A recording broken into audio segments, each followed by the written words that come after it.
Hoy, hoy, hoy! Saan ka na naman pupunta? Diyan lang naman kami sa labas, oh. Hindi pwede. Napaka naman neto.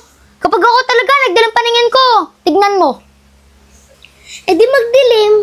Maglalayas talaga ako pag nainis ako sa'yo. O di maglayas ka.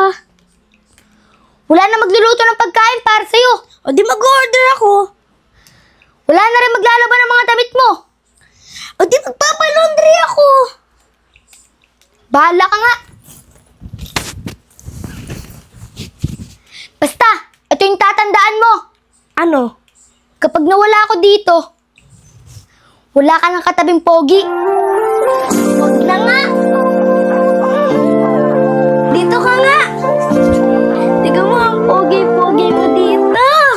Siyempre naman, mahirap kaya ako palitan. Nandito ka sa tabi ko, siguro nga ako ay nahuhulog na sa'yo, nalilibang.